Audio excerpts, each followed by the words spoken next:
So the first question is, how was the Roberta Bondar Foundation formed? Well, that's a very interesting question. A number of years ago, I was chancellor at a university, at Trent University in Ontario, and at that time, I was presenting as chancellor. At the end of every year, I tried to present a piece of my art to the university, and it was always on days when we could get a lot of people in because people wanted to see not only see the photography but hear about it. And so I was finding that I was talking about art and science, and then more and more people would come to these things. And finally, at the end of it all, when I was my second term as chancellor was over, the president, who has also finished her terms, said to me, "How about thinking about how can you do this to a wider audience? How can you bring these kinds of messages about the environment to a wider audience?" So we sort of talked about creating a foundation. That's really it started because the value that I have was and still have to this day was trying to connect people to the wonders and creativity that we have in the natural world, because the natural world provides such a basis for looking at new things and trying to design new pieces of technology, and also to make us more familiar with what habitat changes are and what changes are Mhm. to the environment around us. So that's basically where it came from. I often saw young people as being these days in some cities being very confined to more of a human environment, human-made environment. And I thought that seeing things in the natural world might provide them with a different type of life experience. That's one of the other things I was thinking about. So I guess those are the three things: to connect people to the natural world through photography, and trying to get young people out of doors, and trying to look at things in the natural environment that could stimulate our creativity. And obviously you've been into space, and you've seen kind of the blue marble from a perspective that most of us don't get to see except from video and pictures. So do you feel like that kind of gave you a special perspective on just how fragile life on Earth actually is? Certainly, we're not able to see it as a blue marble, and I think that kind of view that they had on the lunar expeditions in the 1970s would be quite remarkable, and we'll have it shortly, I think, with the next few Mhm. years of people returning to the moon. But you raise a good point. Seeing the Earth as the planet that it is quite remarkable. We see about 1,200 kilometers out the window, whether it's the International Space Station or the shuttle program. It's an opportunity to see the edge of the planet. It's also an opportunity to look away from the planet and see stars that don't twinkle, and come back and look at this beautiful turquoise blue reflecting off the planet. I mean, it's back to our eyes. It really can be quite moving, and I think that's the kind of experience that I had, and somehow I wanted to be able to translate that for other people. And in regards to the foundation, what kind of things does it do to kind of help and spread awareness? And you kind of did touch on that on the first question. We are trying to approach things in a cross generational manner for sure. We've had four, what we call the pillar foundation, well, the foundation pillars, the four of them since the inception and back in 2009. One of them was the traveling, or is the traveling exhibition and learning experience, or the TELE. And that's kind of, we're looking at more online things right now for it, but it will come back out into exhibitions in the future. We have research and seminars, which we could get into in a little bit. We have programs that deal with things like workshops that we've had before that have been quite successful. We're trying to move things online at the moment because there is such a need for it. And that brings us to one of the other pillars, which is called the Bonder Challenge. Mhm. And this is a program that has been quite successful in schools, wilderness settings, in parks, even internationally, and at summer camp. So it's really been one that's engaged young people to become more involved in the environment. All right. You actually answered my next three questions with that. Oh dear, we can't do that. Very efficient. So I guess the next question, what role do you feel photography plays in spreading the message about our need to care for the environment? For sure, a lot of people have cameras, and I think most people find photography very accessible, whether it's doing selfies or taking pictures of whatever they do. It's something that is not people don't have any fear of, not like in the old days, people had a lot of trepidation about cameras because people didn't have money to buy the cameras. And even today, some of these instruments that have cameras in them are fairly high end. But nonetheless, a lot of people have access to iPhones or smartphones or some type of tablet. So the technology of photography is much more widespread than it used to be. Photography provides a person an opportunity to be engaged in something when they look at it through the lens, if they spend enough time. So either through the viewfinder or through the lens, one can actually start looking around at things and then look at the artistic ways that one can photograph to make things a bit more appealing to the human visual system, or by expressing someone's feelings that they have at that time. So we try to teach a range of programs in the foundation to try to accommodate different needs, but using the lens as a it's almost like a metaphor of reaching through the way I did, reaching through the window with my eyes or with the lens of the camera to see the planet in a different way, to become engaged in it in a different from a different perspective. And that's the kind of thing that photography allows us to do. What got you interested in photography?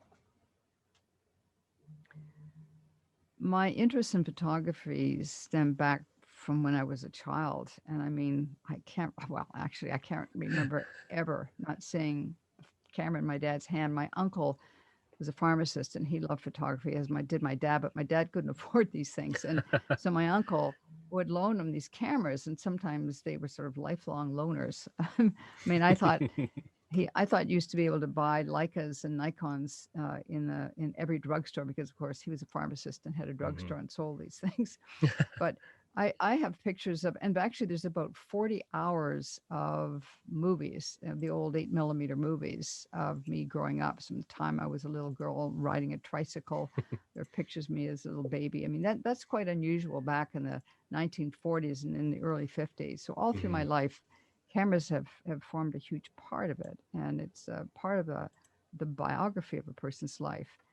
It's also been for me a scientific journey as well, because of course in my PhD and master's work, I used cameras and photography heavily for the microscope work that I was doing.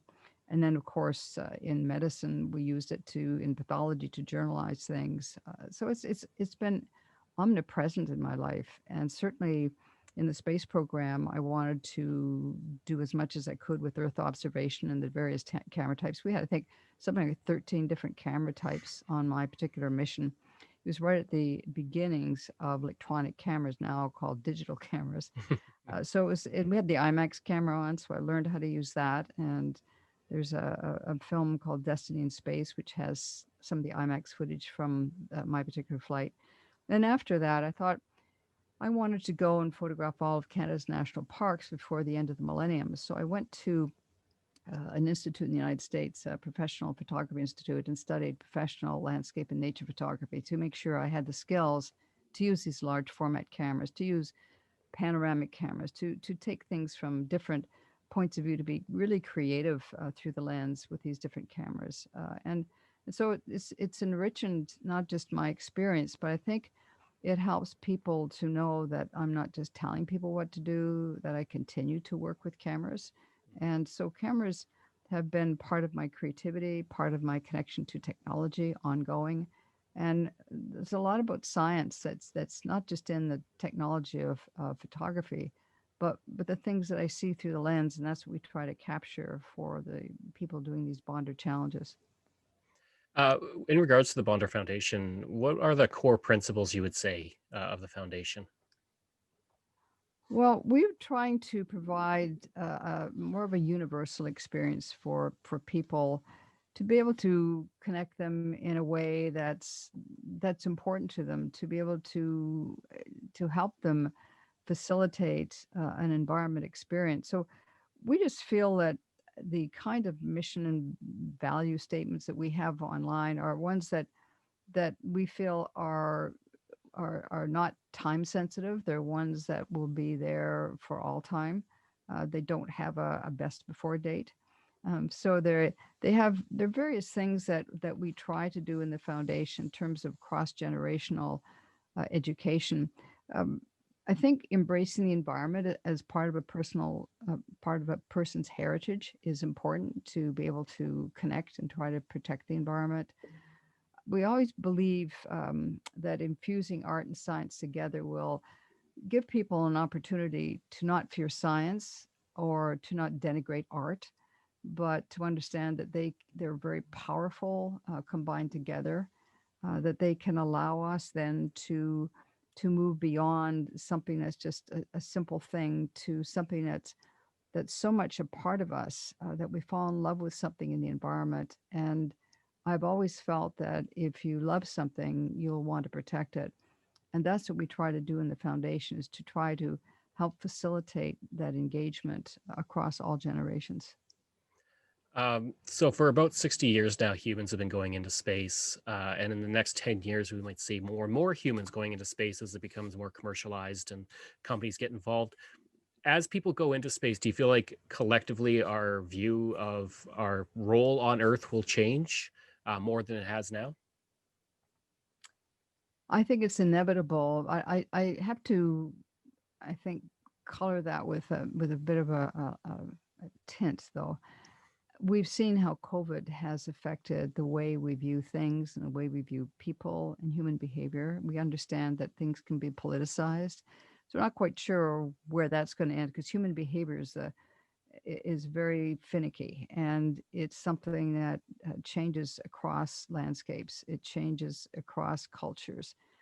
And it really depends on the kinds of earth issues that we have. But I think if I can just move slightly past that and look at things with a glass half full, and that would be there are things that we're developing from our trips into space, our sojourns, our voyages, as short as they may be, that provide us better things for human life on Earth, better technologies, the drive to go into space, the big questions that are asked uh, give us big answers. Things like developing different types of batteries, better solar power, the ability to have better telehealth, all kinds of things in mining. There are many, many spin-offs from the space program that will enhance our life here on Earth, and who knows where that will take us. And in regards to the foundation, it's kind of hard to say because of COVID. But what is on tap for the foundation going into 2021? Well, we've been very excited by the kinds of things that we've been able to do.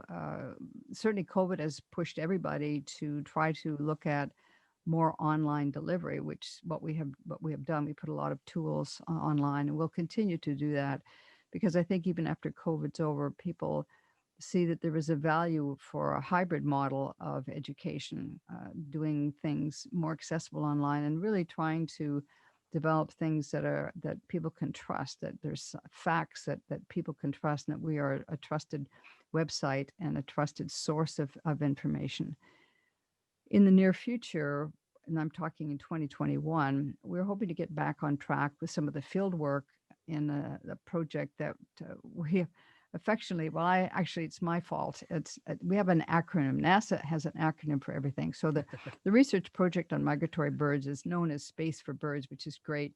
But I have the acronym AMAS, which stands for Aviation, Migration, Aerial, Surface, and Space. So the AMAS project requires a lot of field work. It requires our ongoing participation, and I'm a principal investigator for this research work on behalf of the foundation with NASA, looking at some of the migratory pathways of birds using International Space Station imagery, for example, or a few from the older space shuttle days, but ones that provide us with a better sweep and understanding of what types of corridors these migratory birds use. And then we develop story maps to look at the different types of habitat use over time. And I talk about these birds as being very, very important to our lives here on Earth for many, many reasons. So the AMAS project is going to continue, and I do imagery on the ground, on the surface, and also from helicopters to put together the story of this three-piece story or three-perspective story about migratory birds and their habitat requirements. So in the near future, we'll see that again, Mhm. and we'll have some more video. And certainly, as technology improves, our videos will improve, and our way of delivering and our way of delivering it. So when we get back to the traveling exhibitions, which we're hoping to mount as well, we'll have much more in terms of, well, I can't say B-roll, but it's the idea of having some more interactive things to go along with an exhibition, and looking at how we can make things more available to people online. We really have an interest in the international community, because I think Canada has a lot of strengths, and we are very credible here in our position in North America. So we would like to be able to join the people in the United Nations Environment Program, for example, who've helped us with some of our bird identification spots. We are photographing the lesser flamingo, for example, in Africa, and the black-tailed godwit and the curlew sandpiper offshore. So we can bring those kinds of things to Canada, and in North America, we can talk to people in other countries about the whooping crane and about the wonderful things we've been able to do in the conservation program here in North America. And then we'll look at the piping plover and the red knot, other birds, and the Sprague's pipit. Those are ones that we're quite interested in. So I think trying to bring this to an international level, Mhm. continue our work, is what we'll be doing right through 2021 for sure. And of course, the other bonded challenges and other Mhm. parts of our programs. Right. And then just my last question is, if people are interested in the Bondar Foundation, they want to get in touch with it, learn more about it, take part in the challenges and all of that, what exactly do they need to do? We have a great website. But I mean, I'm very proud of. We have actually more than one website. We have one dedicated to space for birds. We have another one, the Roberta Bondar Foundation, and it has contact information on there. We have obviously links to our Twitter feed. We have links to our Facebook page. We have Instagram, LinkedIn that's attached to the foundation as well. So we have a number of these various handles that people can access our programs, access the information, the content. And if there's interest on people for more than what's out there, then we're thrilled to be able to receive some notes and cards from people saying, hey, what about X, Y, or Z? Our website is updated continuously, and most people understand that as the time goes by, there are a lot of broken links on these websites. We spend a lot of time making sure that our blogs and our everything that we do are really current, so that if there's something in a blog that people think, hey, that's interesting, I'd like to learn more, there's usually a link to click on, and it takes you to some other place that we are fairly convinced will get you to that place.